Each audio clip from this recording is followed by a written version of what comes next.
Kutai Timur tahun anggaran 2024. Pengadaan ini prosesnya dilakukan yaitu mulai bulan Maret sampai dengan Desember tahun 2024, yaitu di Dinas Ketahanan Pangan Kabupaten Kutai Timur. Dalam pemeriksaannya, di mana kita telah memeriksa 37 saksi, yaitu di mana 32 saksi kita periksa, baik itu dari pihak dinas, penyedia rekanan, dan beberapa perusahaan, serta kita memeriksa 5 saksi ahli, yaitu saksi dari pengadaan barang dan jasa pemerintah, kemudian ahli keuangan, kemudian ahli digital forensik, auditor PKKN, dan terakhir ahli pidana korupsi. Di mana dalam bidang tersebut kita juga telah menetapkan 3 tersangka, yaitu dengan inisial GP selaku PPK, kemudian DJ selaku PPTK, dan BR yaitu selaku penyedia. Barang bukti yang kita amankan yaitu 9 unit handphone, kemudian 2 unit komputer, beberapa dokumen di depan, dan uang sebanyak 7 miliar rupiah. Kami dapat jelaskan bahwa kronologi kejadian, di mana DP selaku DPK, kemudian DJ selaku PPTK, dan BR selaku penyedia. Itu di mana pada awalnya sekitar bulan Maret tahun 2024, yaitu dilakukan kunjungan ke koperasi oleh saudara DP dan saudara DJ. Dan saat itu juga saudara BR dan saudara LN yang merupakan perwakilan dari PT SIA, dan saat itu mulai berkomunikasi dengan intens. Kemudian saudara BR mulai membuat desain pemasangan mesin RPU untuk kapasitas 2-3 ton per jam, termasuk grinder atau pengering dengan melibatkan pihak lain. Kemudian sekitar pertengahan April 2024, saudara DJ memberitahukan kepada saudara LN bahwa telah dianggarkan untuk pengadaan mesin RPU sebesar 25 M dan meminta untuk dibuatkan BA survei standar satuan harga atau SSH, dan kemudian saudara DJ mengirimkan format administrasi yang nantinya harus diisi. Kemudian saudara LN meneruskan ke saudara BR sehingga ditemukanlah nilai sebesar 24.998.751.000 rupiah dan diserahkan kembali ke saudara DJ dalam format PDF dan kemudian ditandatangani oleh saudara DJ bersama dengan stafnya. Kemudian sekitar bulan Mei tahun 2024, saudara DJ memberitahukan kembali kepada saudara LN bahwa rencana lelang RPU melalui e-katalog, kalau lagi melalui e-katalog, sehingga pada tanggal 14 Mei 2024, saudara BR meminta saudara LN untuk mengunggah terhadap 18 item RPU sesuai dengan SSH yang telah dibuatkan. Pertengahan Mei 2024, saudara BR menghubungi perusahaan yang berada di luar dengan maksud untuk melakukan pembelian mesin RPU untuk di Kutai Timur. Kemudian saudara DJ kembali menghubungi saudara BR untuk meminta ajarkan BA survei SSH dari perusahaan lain sebagai pembanding dari nilai yang dibuat oleh PTS dengan perusahaan lain dengan pembanding dari nilai yang dibuat. Kemudian mengirimkan 2 format mengganti rekanan karena tidak memiliki penjualan RPU mesinnya. Kemudian dia berpesan kepada perusahaan tersebut untuk menentukan nilai tidak kurang atau lebih dari 25 miliar rupiah dengan maksud agar PTS yaitu memiliki harga yang terbaik dan dapat dijadikan patokan dalam pembuatan SSH.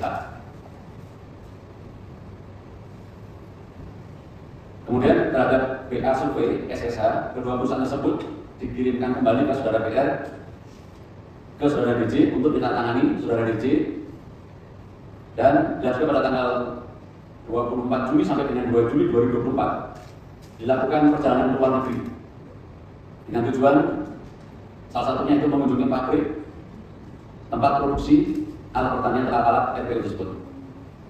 Kemudian sekitar bulan Agustus 2024, Saudara DJ bersama stafnya mulai menginput kegiatan TPU di dalam RKAP. Dan pada tanggal 28 Agustus 2024, Saudara BN melakukan pemesanan barang sebanyak 28 item, yaitu senilai kurang lebih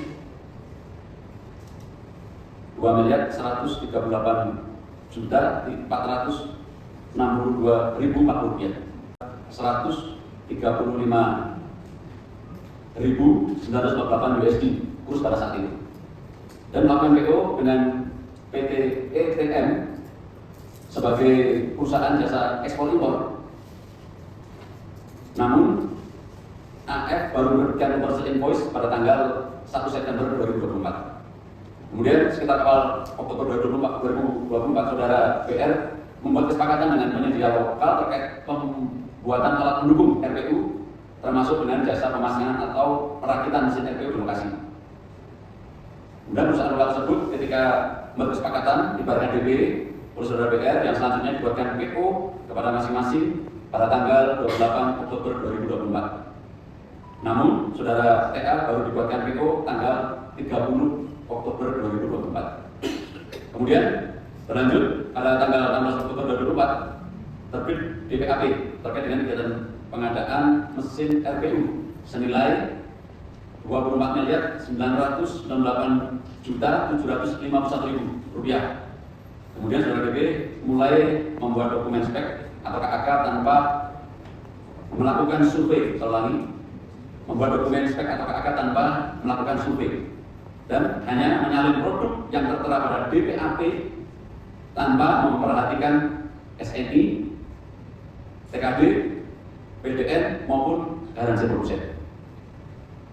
Kemudian Saudara DP kembali membuat dokumen persiapan pengadaan pada tanggal 23 Oktober 2024. Namun terhadap lampiran yang menerima data-data dari Saudara DJ berupa link e-katalog ya, dan screenshot gambar memuat nama perusahaan di luar PTS tadi.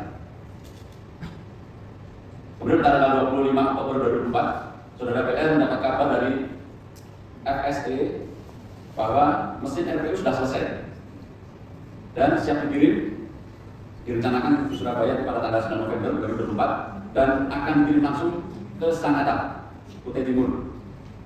Di saat yang bersamaan, Saudara GP melakukan pemesanan barang ke PTS melalui proses e-katalog.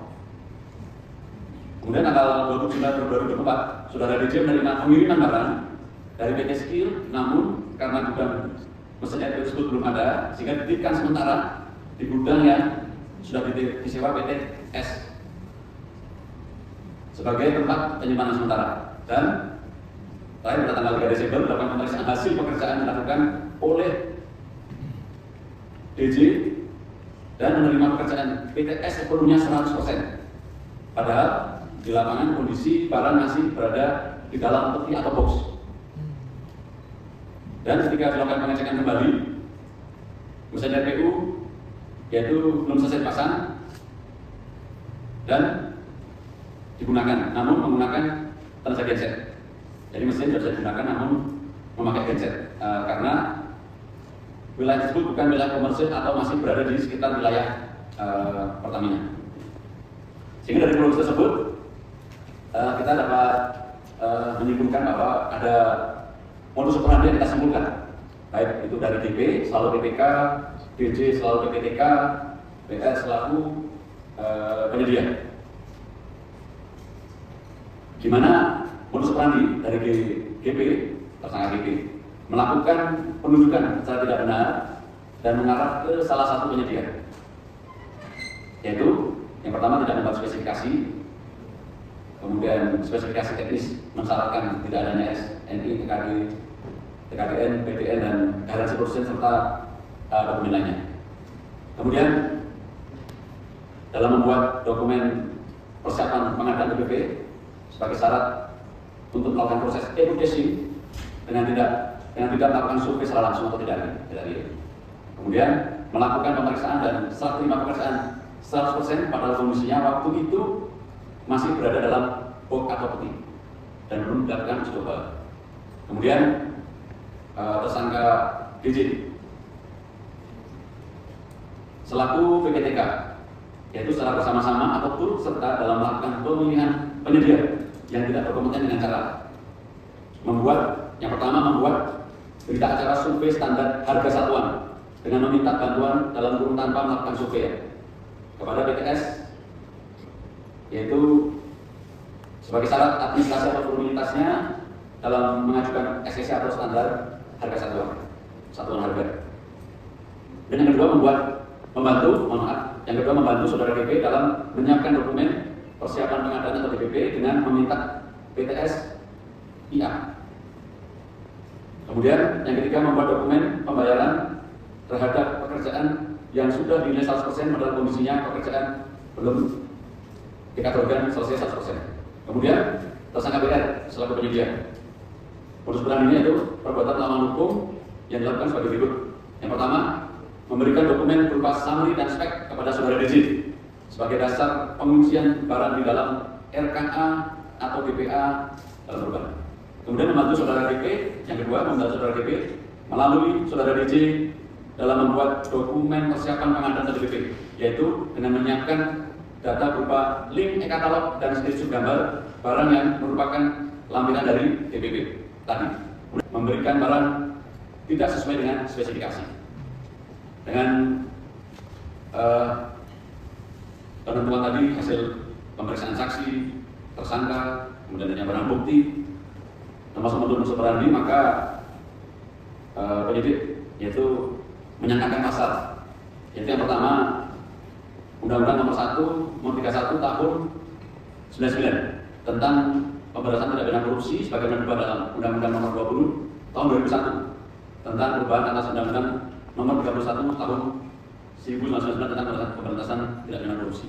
Yaitu pasal 2 ayat 1 dengan ancaman pidana seumur hidup atau pidana penjara paling singkat 4 tahun dan paling lama 20 tahun dan denda paling sedikit 200 juta dan paling banyak 1 miliar.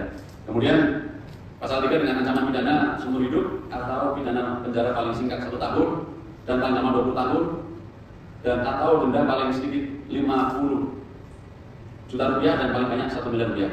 Kemudian yang kedua yaitu Undang-Undang Nomor 1 Tahun 45 tentang KUHP pasal 55 ayat 1. Itu kita kenakan pada 3 tersangka sesuai dengan modus operandi masing-masing.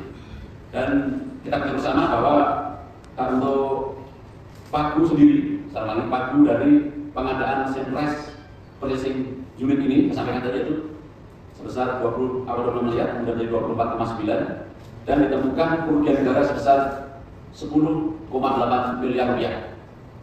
Dan di depan kami ini ada penyelamatan dari kita, dari Direktorat Tipikor, dari tim Polda Kaltim telah melakukan penyelamatan uang negara sebesar 7 miliar rupiah. Mungkin itu bisa saya sampaikan.